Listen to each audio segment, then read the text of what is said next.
basic compost tea setup here.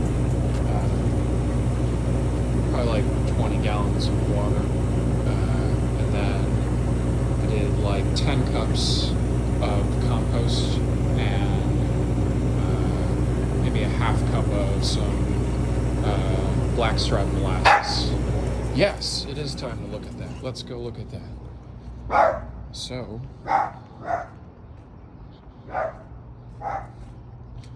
here we got the compost. He's smelling something out front. That's like the finished compost. We've used a ton of it since it's the start of the garden season. And then this stuff's cooking. Oh, that smells horrible in the best way. Over here, we're going to clear some of this native raspberry to try and get a third one going.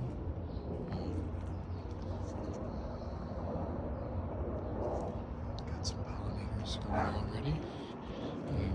But yeah, good start. We'll go take a look at the lab in just a second.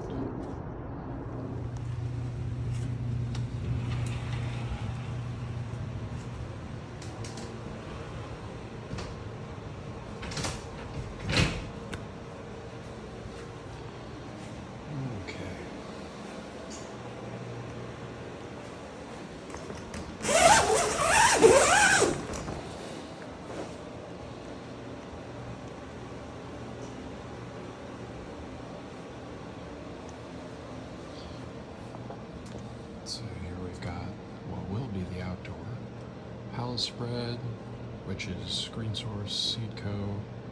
Out of like outside of Portland area, big time regenerative style.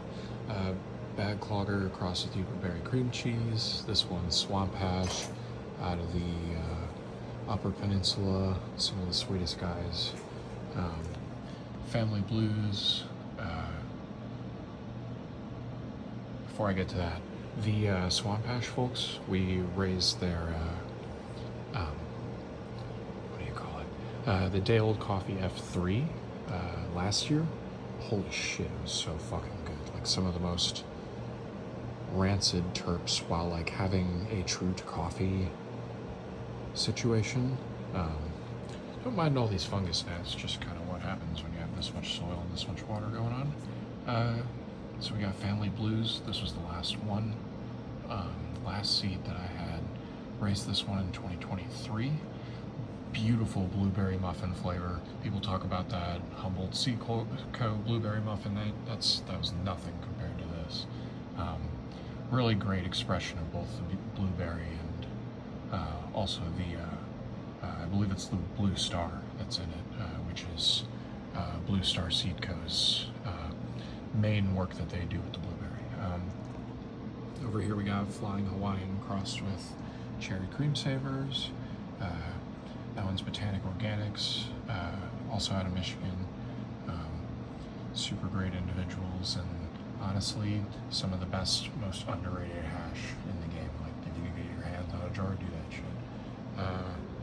Some of those are still waiting to come up. Planted this like maybe like 5 days ago. So I don't really do the paper towel bullshit. I just put it in the soil and wet the soil completely and let it do its thing. If it comes up, it comes up. If it doesn't, we move on. Oftentimes it comes up sometimes later. We have fun situations. So I'm not looking to put seeds or plants in too many situations where it's not something that they'd naturally find themselves. But I say as we're in this fucking tent, but we do what we can. So we got the final call from Cosmic Wisdom Seeds as their last release, their last variety. That one is garlic mints and or maybe it was like garlic breath and white mints is what I think it is. Should be a good washer. Quime de Gaz from which all three of them popped from Vermont Greenery. Should be a nice horchata cross. Banana Shack, you already know, and if you don't know, you will find out. That's the Schwale shit. Speaking of, we got some of his new stuff, the Lemmy, all of which are doing lovely. We'll talk more on those another time. Here we got the Yunnan Tuda, which is the Yunnan province landrace.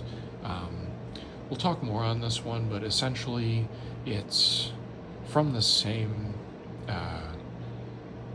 general geographic region where the oldest carbon dated archaeological evidence of human interaction with cannabis exists.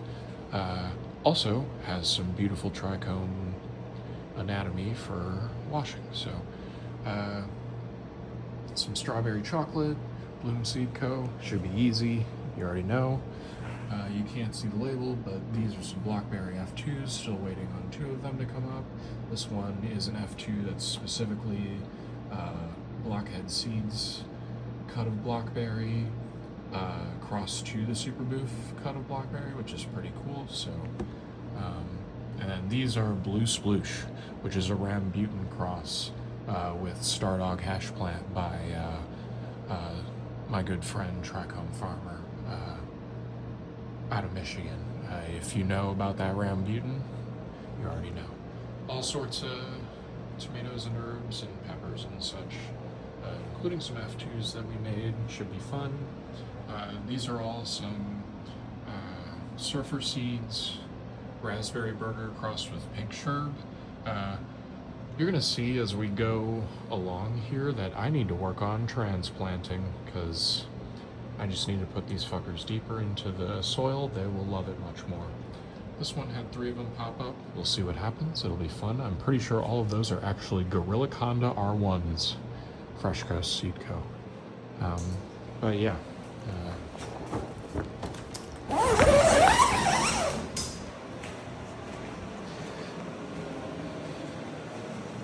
They're not going to look happy because the transplant was not the way it should have been. Plus, we're getting rid of these 10 gallons for a 3x3 on each side of this 4x8. Finishing up the last of a thrip infestation from last run. They're all gone. They really, really like this mulch layer that I gave them from outside. That pine tree is beautiful for that sort of thing. Or conifer, whatever it is. It's a thing. So yeah, papaya.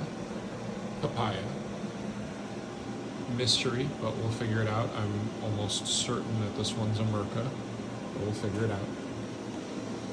Merca, which is peanut butter breath crossed with Fat Yeti. Merca as well. Another Merca. This one kind of looks a little shitty, but we got what we got. This one is Sourine crossed with Pomelo Punch, number 5. These were some Bloom Seed Co. freebies. That's another one of those. Here's the third one of those. Can you guess which one I'm going to take cuts of?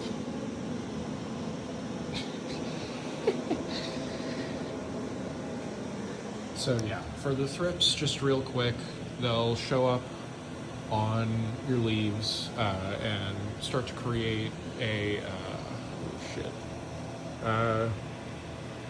kind of like these streaky formations that you can see next to my thumb here.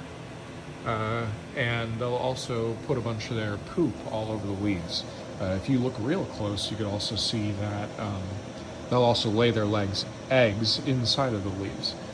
You'll see them crawling around the leaves as like a little like brown to tan speck, kind of looking like maybe like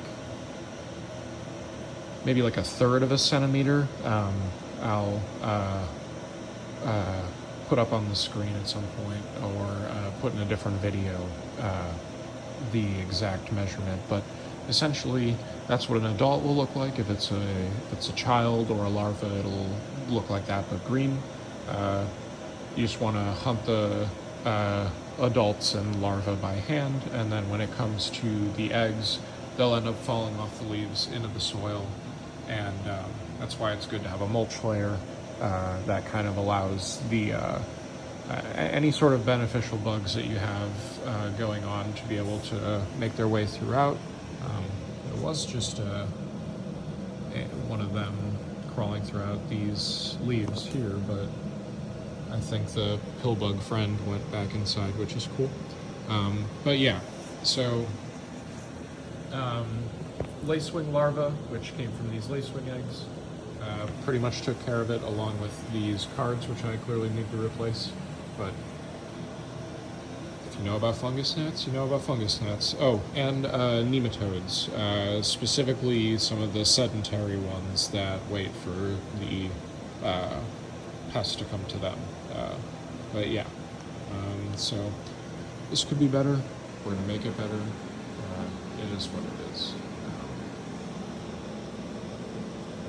Collective autonomy style, you already know.